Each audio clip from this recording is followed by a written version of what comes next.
40 ಲಕ್ಷ ರೂಪಾಯಿ ದರೋಡೆ ಮಾಡಿರತಕ್ಕಂಥ ಒಂದು ಸುದ್ದಿ ಬ್ರೇಕಿಂಗ್ ನ್ಯೂಸ್ ಬರ್ತಾ ಇದೆ.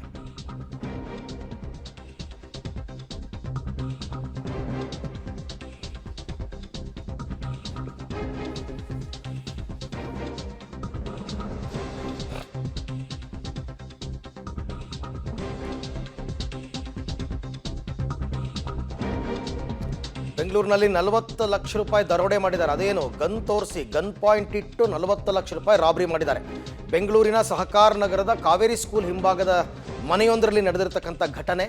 ಮನೆಗೆ ನುಗ್ಗಿ ದರೋಡೆ ಮಾಡಿದೆ ಈ ಗ್ಯಾಂಗ್ ಅಂತ ಗೊತ್ತಾಗಿದೆ. ಇವರೇನೋ ವರ್ಣಾ ಕಾರ್ನಲ್ಲಿ ಬಂದಿದ್ರಂತೆ, ಬಂದು ದರೋಡೆ ಮಾಡಿದ್ದಾರೆ. ಅಂದರೆ ಎಲ್ಲವೂ ಕೂಡ ತಿಳ್ಕೊಂಡು ಬಂದಿರತಕ್ಕಂಥದ್ದು. ಸುಮ್ಮನೆ ಅವ್ರಿಗೆ ಹೆಂಗೆ ಗೊತ್ತಾಗುತ್ತೆ ಇವ್ರ ಮನೇಲಿ 40 ಲಕ್ಷ ರೂಪಾಯಿ ಕ್ಯಾಶ್ ಇದೆ ಅಂತ? 2 ತಿಂಗಳ ಹಿಂದೆ ಇದೇ ಗ್ಯಾಂಗು 2 ಕೋಟಿ ದೋಚಿತ್ತು ಅಂತಕ್ಕಂಥ ಮಾಹಿತಿ ಕೂಡ ಲಭ್ಯ ಆಗಿದೆ. ಬಟ್ ಪೊಲೀಸರಿಗೆ ಇವ್ರನ್ನ ಹಿಡಿಯೋದಕ್ಕಾಗಿರಲಿಲ್ಲ. ಈಗ ಮತ್ತೊಂದು ಮನೆಯನ್ನು ದರೋಡೆ ಮಾಡಿದ್ದಾರೆ. ನಿನ್ನೆ ರಾತ್ರಿ 9:30 ಸುಮಾರಿಗೆ ಮನೆಗೆ ಬಂದು ಗನ್ ಪಾಯಿಂಟ್ ಇಟ್ಟು, ಅಂದರೆ ಗನ್ ತೋರಿಸಿ ಬೆದರಿಸಿ 40 ಲಕ್ಷ ರೂಪಾಯಿ ದರೋಡೆ ಮಾಡ್ಕೊಂಡು ಹೋಗಿದ್ದಾರೆ ಅಂತಕ್ಕಂಥ ಮಾಹಿತಿ ಈಗ ಸದ್ಯಕ್ಕೆ ಲಭ್ಯ ಆಗ್ತಾ ಇದೆ. ಇಷ್ಟಕ್ಕೂ 40 ಲಕ್ಷ ರೂಪಾಯಿ ಕ್ಯಾಶ್ ಅವ್ರು ಯಾಕೆ ಇಟ್ಕೊಂಡಿದ್ರು, ಏನು ಬಿಸ್ನೆಸ್ ಮಾಡ್ತಾಯಿದ್ರು, ಯಾರೋ ತಿಳಿದವರು ಪರಿಚಿತರೇ ಅಥವಾ ಇದ್ರ ಬಗ್ಗೆ ಮಾಹಿತಿ ಗೊತ್ತಿರ್ತಕ್ಕಂಥವ್ರೆ ಈ ಮಾಹಿತಿ ಗೊತ್ತಿದ್ದು ಈ ಥರ ದಾಳಿ ಮಾಡಿದ್ದಾರೆ ಅಂತಕ್ಕಂಥದ್ದು ಗೊತ್ತಾಗ್ತಾ ಇದೆ. ಇದು ದರೋಡೆ ಗ್ಯಾಂಗ್ ಮಾಡಿರ್ತಕ್ಕಂಥ ಕೃತ್ಯ. 2 ತಿಂಗಳ ಹಿಂದೆ ಇದೇ ಗ್ಯಾಂಗ್ ಇದೇ ರೀತಿಯಲ್ಲಿ 2 ಕೋಟಿ ರೂಪಾಯಿ ದೋಚಿತ್ತಂತೆ. ಸೊ ಹಾಗಾಗಿ ಇದೊಂದು ಆ್ಯಕ್ಟಿವ್ ಆಗಿರ್ತಕ್ಕಂಥ ಗ್ಯಾಂಗ್ ಅಂತ ಗೊತ್ತಾಗ್ತಾ ಇದೆ. ಯಾರು ಏನು ಎತ್ತ ಅಂತಕ್ಕಂಥದ್ರ ಬಗ್ಗೆ ಈಗ ಪೊಲೀಸರು ತನಿಖೆಯನ್ನು ಮಾಡಬೇಕಾಗುತ್ತೆ. ಈ ಘಟನೆ ನಡೆದಿರೋದು ಸಹಕಾರ ನಗರ, ಬೆಂಗಳೂರಿನ ಕೊಡಗೇಹಳ್ಳಿ ಸಹಕಾರ ನಗರದ ಕಾವೇರಿ ಸ್ಕೂಲ್ ಹಿಂಭಾಗದ ಒಂದು ಮನೆ. ಆ ಮನೆ ನೀವು ನೋಡ್ತಾ ಇದ್ದೀರಾ. ಇದೇ ಮನೆಯಲ್ಲೇ ದರೋಡೆ ನಡೆದಿರತಕ್ಕಂಥ ಮಾಹಿತಿ ಸದ್ಯಕ್ಕೆ ಲಭ್ಯವಾಗ್ತಾ ಇದೆ. ಬಟ್ ಇನ್ನೂ ಕೂಡ ಮನೆಯ ಓನರ್ ಬಂದು ಯಾರು ಏನು ಎತ್ತ ಏನಾಯಿತು ಅಂತಕ್ಕಂಥದ್ರ ಬಗ್ಗೆ ಮಾಹಿತಿ ಕೊಟ್ಟಿಲ್ಲ. ಈ ಬಗ್ಗೆ ಮತ್ತಷ್ಟು ಮಾಹಿತಿ ನನ್ನ ಕೊಲೀಗ್ ಮಾರುತಿ ಅವರಿಂದ ಪಡೆಯೋಣ. ಎಸ್ ಮಾರುತಿ, ಏನು ಅಪ್ಡೇಟ್ಸ್ ಇದೆ ಈ ದರೋಡೆ ಪ್ರಕರಣಕ್ಕೆ ಸಂಬಂಧಪಟ್ಟಂಗೆ? ಖಂಡಿತ ಅರವಿಂದ್, ನಿನ್ನೆ ರಾತ್ರಿ 8:30 ಸುಮಾರಿಗೆ ಈ ಘಟನೆ ನಡೆದಿರುವಂತದ್ದು. ಈ ಹಿಂದೆ 2 ತಿಂಗಳ ಹಿಂದೆನೂ ಸಹ ಕೊಡಗೇಳಿ ಪೊಲೀಸ್ ಠಾಣಾ ವ್ಯಾಪ್ತಿಯಲ್ಲಿ ಇದೇ ರೀತಿಯ ಒಂದು ಘಟನೆ ನಡೆದಿತ್ತು. ಆ ಸಂದರ್ಭದಲ್ಲಿ 2 ಕೋಟಿ ದೋಚಿ ಪರಾರಿಯಾಗಿದ್ರು.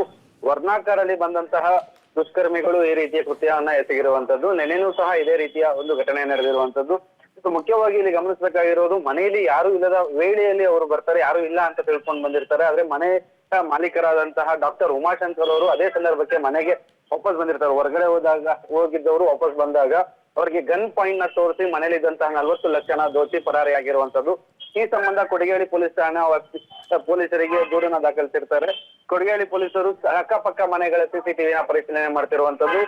ಪೊಲೀಸ್ ಮೂಲಗಳ ಮಾಹಿತಿ ಪ್ರಕಾರ ಇವರು ಉತ್ತರ ಪ್ರದೇಶದ ಕಳ್ಳರ ಗ್ಯಾಂಗ್ ಇರಬಹುದು ಅಂತ ಒಂದು ಅನುಮಾನನ ವ್ಯಕ್ತಪಡಿಸಿದ್ದಾರೆ. ಈ ಹಿನ್ನೆಲೆಯಲ್ಲಿ ವಿಶೇಷ ತಂಡಗಳನ್ನ ರಚನೆ ಮಾಡಿಕೊಂಡು, ಯಾಕಂದ್ರೆ ಇದು 2ನೇ ಘಟನೆ, 2 ತಿಂಗಳ ಅವಧಿಯಲ್ಲಿ ಇದು 2ನೇ ರಾಬರಿ ಕೇಸ್ ಆಗಿರೋದ್ರಿಂದ ಇದನ್ನ ತುಂಬಾ ಸೀರಿಯಸ್ ಆಗಿ ತಗೊಂಡು ಈ ಭಾಗದಲ್ಲಿ ವರ್ಣಾಕಾರಗಳನ್ನ ಪರಿಶೀಲನೆ, ರಾತ್ರಿನೇ ನಾಕಾಬಂಧ ಹಾಕಿ ವರ್ಣಾಕಾರಗಳ ಪರಿಶೀಲನೆ ಮಾಡುವಂತಹ ಒಂದು ವ್ಯವಸ್ಥೆ ಕೂಡ ಮಾಡಿದ್ರು. ಬಟ್ ಇನ್ನು ದರೋಡೆಕೋರರು ಯಾರು, ಎಲ್ಲಿಂದ ಬಂದಿದ್ದು, ಯಾವ ಕಾರಣಕ್ಕೆ ಇವರು ಈ ರೀತಿ ಇಲ್ಲಿನ ಮೂಲದವರ ಅಥವಾ ಬೇರೆಯವರ ಅನ್ನೋದ್ರ ಬಗ್ಗೆ ಹೆಚ್ಚಿನ ಮಾಹಿತಿ ಸಿಕ್ಕಿಲ್ಲ. ಪೊಲೀಸರು ಈಗ ತನಿಖೆನ ಮುಂದುವರಿಸಿದ್ದಾರೆ ಮತ್ತೆ ವಿಶೇಷ ತಂಡಗಳ ರಚನೆ ಮಾಡಿ ಕಳ್ಳರನ್ನ ಬಂಧಿಸುವಂತ ಪ್ರಯತ್ನದಲ್ಲಿ ಪೊಲೀಸರು ಇರುವಂತದ್ದು. ಅರವಿಂದ್, ಓಕೆ, ಥ್ಯಾಂಕ್ ಯು ತಮ್ಮ ಎಲ್ಲ ಮಾಹಿತಿಗಾಗಿ, ಧನ್ಯವಾದ. ಸೊ ಒಟ್ಟಾರೆ ಈಗ ಬಂದಿರತಕ್ಕಂಥ ಮಾಹಿತಿ ಪೊಲೀಸರು ಈಗಾಗಲೇ ತಪಾಸಣೆ ನಡೆಸ್ತಾ ಇದ್ದಾರೆ. ಅದು ಯಾವ ಗ್ಯಾಂಗು ಏನು ಎತ್ತ ಅಂತಕ್ಕಂಥದ್ದನ್ನು ಪತ್ತೆ ಹಚ್ಚಬೇಕು.